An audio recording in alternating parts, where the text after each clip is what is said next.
జ్ఞాపకాల పుస్తకం డిలోని విషయాలు బాధపెడుతున్నప్పుడు వాటి నుండి తప్పించుకోవడానికి ప్రాపంచిక ఆత్మకు 2 డైవర్షన్ పద్ధతులు ఉన్నాయి.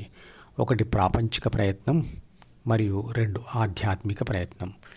బాధపెడుతున్న డిలోని ప్రాపంచిక విషయం నుండి ఏబీసీ ధ్యాసను మరో ప్రాపంచిక విషయం వైపు మళ్లించడం మొదటి పద్ధతి. అవి పుస్తకాలు చదవడం, రాయడం, సినిమాలు చూడడం, ఇతరులతో మాట్లాడడం, మద్యపానం, పేకాట లేదా ఇతర ఆటలు. ఇక ఆధ్యాత్మిక ప్రయత్నం అంటే ఏబీసీ ధ్యాసను పూర్తిగా ప్రాపంచిక విషయాల నుండి అంటే జ్ఞాపకాల పుస్తకం నుండి మళ్లించి హృదయం మీద స్థిరపరచడం. ధ్యాన మార్గమును తాను అర్థం చేసుకొని అనుసరిస్తూ దానిని ఇతరులకు చెప్పడం వల్ల ఇతరులకు కలిగే లాభం కంటే ఎన్నో రెట్లు లాభం చెప్పేవారికి కలుగుతుంది. ఎలాగంటే తాను చెప్పిన విషయాలను ఇతరులు జాగ్రత్తగా వింటూ ఉంటారు కాబట్టి తప్పుగా చెబితే పరువు పోతుందనే భయంతో తీవ్ర ధ్యాసతో ఆసక్తితో భగవద్గీతను మళ్ళీ మళ్ళీ చదువుతాడు. అందువల్ల గీతా జ్ఞానం మరింత గట్టిపడుతుంది. వినేవాళ్ళకి ఈ భయం ఉండదు కాబట్టి వారికి ఆసక్తి శ్రద్ధ ఉండక జ్ఞానం గట్టిపడదు.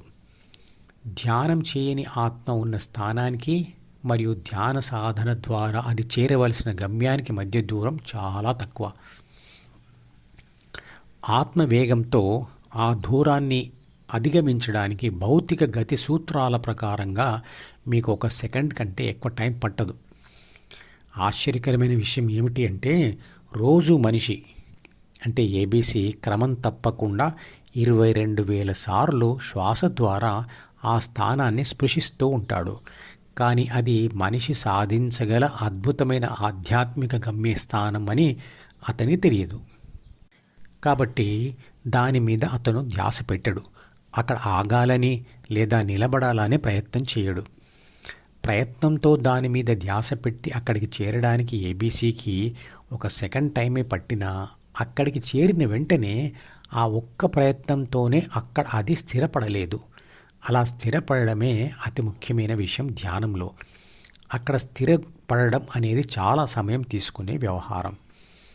భగవద్గీతను ఒక పరీక్షకు సిద్ధమయ్యే విద్యార్థిలాగా దానిని చదివి నోట్స్ రాసుకోవడం, రాసుకున్న వాటిని విశ్లేషించి క్లుప్తంగా రాసుకోవడం, అలా క్లుప్తంగా రాసుకున్న దానిని మళ్ళీ మళ్ళీ మననం చేస్తూ అలా చేస్తున్నప్పుడు ఎదురైన ప్రశ్నలను అడిగి తెలుసుకోవడం జరిగితే ఆ జ్ఞానం బలంగా ఉండిపోతుంది.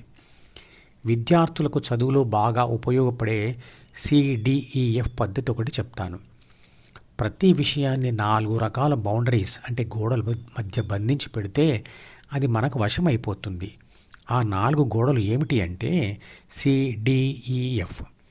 C అంటే కాన్సెప్ట్, D అంటే డెఫినేషన్, E అంటే ఈక్వేషన్, F అంటే ఫిక్స్డ్ న్యూమరల్స్ అంటే మూల సిద్ధాంతము, నిర్వచనము, సమీకరణము మరియు స్థిర అంకెలు. దీనిని ఒక ఉదాహరణతో అర్థం చేసుకుందాం. నీళ్లను వేడి చేస్తే ఆవిరవుతుంది అనేది ఒక మూల సిద్ధాంతం. 1 గ్రాము నీటిని 0 డిగ్రీ సెంటీగ్రేడ్ నుంచి 100 డిగ్రీల వరకు వేడి చేయడానికి కావలసినంత ఉష్ణశక్తిని ఇస్తే అది ఆవిరవుతుంది. ఇది నిర్వచనం. Q = MST. ఇంతకుముందు చెప్పిన నిర్వచనానికి ఇది ఒక సమీకరణం. ఇక Q అంటే 540 క్యాలరీస్. ఇది ఒక స్థిర అంకె. వీటన్నిటినీ కలిపి చెప్పాలంటే 540 క్యాలరీస్ ఉష్ణశక్తిని 0 డిగ్రీస్ దగ్గర ఉన్న 1 గ్రాము నీటికి ఇస్తే దాని ఉష్ణోగ్రత 100 డిగ్రీల వరకు వెళ్ళి ఆవిరిగా మారుతుంది. ముఖ్యంగా సైన్స్ విషయాలకు ఇలాంటి CDEF పద్ధతి బాగా ఉపయోగపడుతుంది. క్లాస్లో చెప్పిన విషయాలను హోంవర్క్ చేసినప్పుడు ఈ విధమైన వర్గీకరణ చేసుకొని రాసుకుంటే చాలా తేలికగా అర్థమవుతుంది మరియు గుర్తుండిపోతుంది కూడా. ఏ విషయమైనా ఈ పద్ధతిలో అంటే ఈ 4 ఉండవలసిన పని లేదు. స్వంతంగా అర్థం చేసుకొని క్లుప్తంగా రాసుకోవడం, విశ్లేషించడం, ప్రశ్నించడం అనే పద్ధతిని పాటిస్తే అది శాశ్వత జ్ఞాపకంగా ఉండిపోతుంది. ఆచరణ సమయంలో ఉపయోగపడుతుంది. చిన్నతనం అంటే 10 సంవత్సరాల వయస్సులో పిల్లలకు ధ్యానం యొక్క అంటే భగవద్గీత యొక్క శాస్త్రీయ సారాంశం చెప్పవలసిన అవసరం లేదు. కానీ సహస్రార స్పర్శ ఆధారిత ధ్యానం చేయించవచ్చు. అందువల్ల పిల్లలలో ధ్యాస తీవ్రమవుతుంది, జ్ఞాపక శక్తి పెరుగుతుంది, విశ్లేషణ శక్తి పెరుగుతుంది. ఆ విధంగా పిల్లలకు నేర్పించేందుకైనా పెద్దలు ముందు అది నేర్చుకొని ఉండాలి కదా.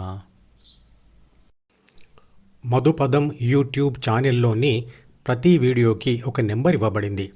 1వ నంబర్ వీడియో నుండి మొదలుపెట్టి వరుసగా చివరి వీడియో వరకు చూస్తేనే ఆత్మశాస్త్రం సంపూర్ణంగా అర్థమవుతుంది. ఈ వీడియో డిస్క్రిప్షన్లో ఉంచిన మధుపదం ప్లేలిస్ట్ లింక్ ద్వారా అన్ని వీడియోలు వరుసగా చూడవచ్చు.